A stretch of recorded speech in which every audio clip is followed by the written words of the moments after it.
Eu îl analizează, Spiritul Sfânt acceptă. Din jurnalul unei conținute, 28 septembrie 2021. Țin să mărturisesc chiar de la începutul împărtășirii faptul că folosesc foarte des acest pare, pentru că mă smulge din identificarea cu povestea gândului. Îmi amintesc că am început să devin tot mai conștientă de această dinamică a eului pe când am găsit postat pe grupul de WhatsApp interviul cu Ramona Popescu de pe Canal 33. De fapt, la identificarea cu gândul că acel interviu e real, mintea a și început să deruleze toate gândurile din trecut, asociate persoanei în timp și spațiu. Mai ales că pare că au trecut 3 ani de la filmare. Observând analiza mentală făcută ideilor împărtășite de aceasta, am intrat cu un picior în povestea minții, pentru că am început să reascult materialul cu o motivație la îndemână, că sunt curioasă de percepția ultimei perioade.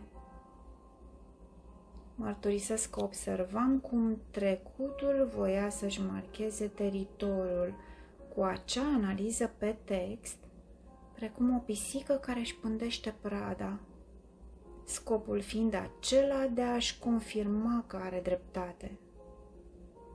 O clipită de identificare și pare că am și intrat cu totul în poveste, pentru că m-am trezit ascultându-i o înregistrare recentă, de circa o săptămână.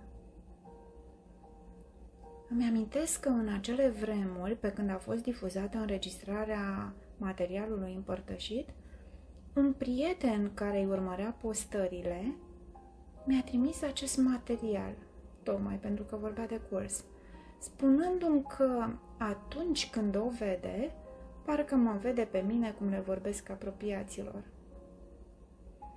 Pe vremuri mă defina destul de mult comunicarea pe acele subiecte pe care le studiam și care îmi captau atenția, pentru că nu eram convinsă, evident. Pare că sunt într-o continuă reconfigurare, pentru că, ascultând înregistrările claselor de pe Zoom, am observat că nu duc ideea până la capăt. Îmi curg informațiile și am sentimentul că am spus tot, că e foarte clar. Și nici nu ar putea fi altfel, având în vedere că ideile nu-și părăsesc sursa, nu?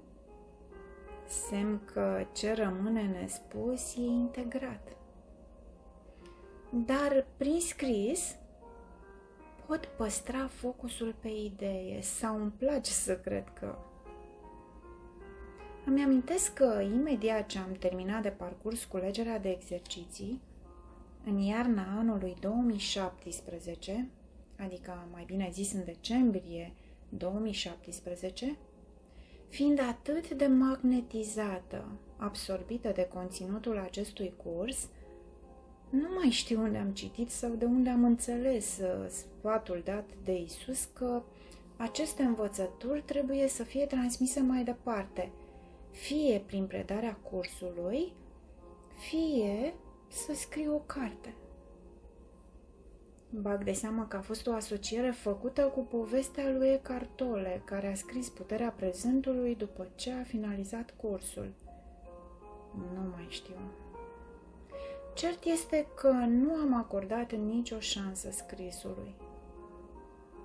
Așadar, mi-e clar că e lucrarea lui, a Sfântului Duh, adică a celui care știe să scoată adevărul din subconștient la suprafața conștientului, făcând posibilă reamintirea unității din care nu am plecat nici când. Mai ales că s-a activat conform a ceea ce aș fi vrut să citesc, prezentarea unui proces de redeșteptare. Și așa a luat naștere jurnalul unei conținute.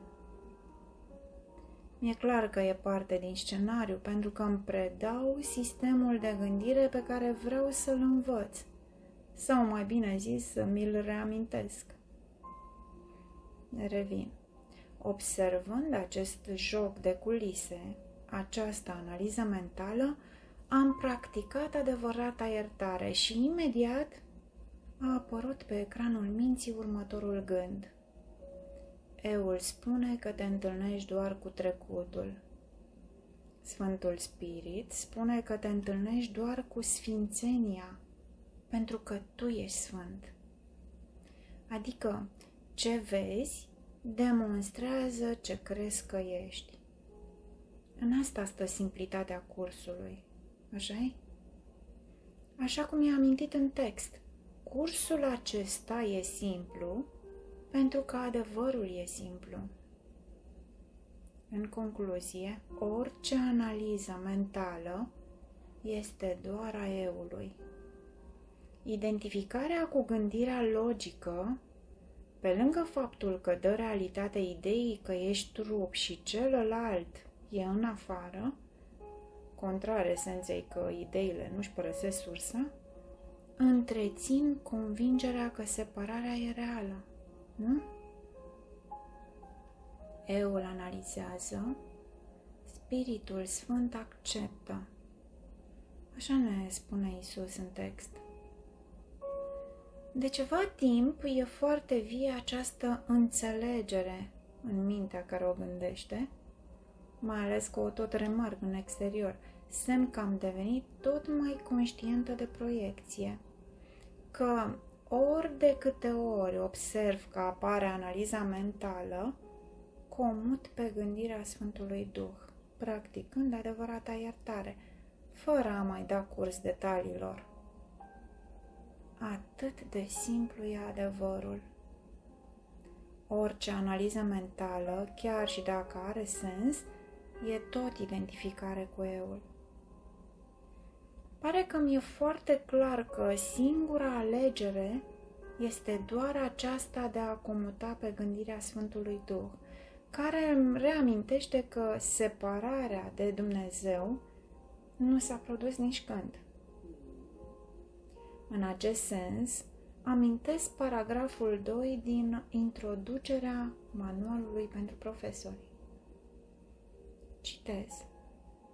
A preda este a demonstra. Există doar două sisteme de gândire, iar tu îți demonstrezi tot timpul credința în veracitatea unuia sau a celuilalt. Din demonstrația ta, învață alții și înveți totodată și tu. Întrebarea nu este dacă vei preda, pentru că nu ai de ales în această privință.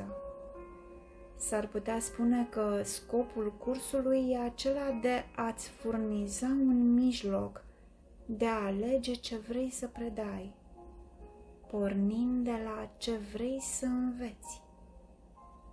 Nu îi poți da altuia, ci numai ție însuți, iar lucrul acesta îl înveți predând. Predarea nu e decât o chemare a martorilor să ateste ceea ce crezi. E o metodă de convertire și nu se efectuează numai prin cuvinte. Orice situație trebuie să fie pentru tine o șansă de a preda altora ce ești și ce sunt alții pentru tine. Nici mai mult, dar nici mai puțin de atât. Am încheiat citatul. Pace.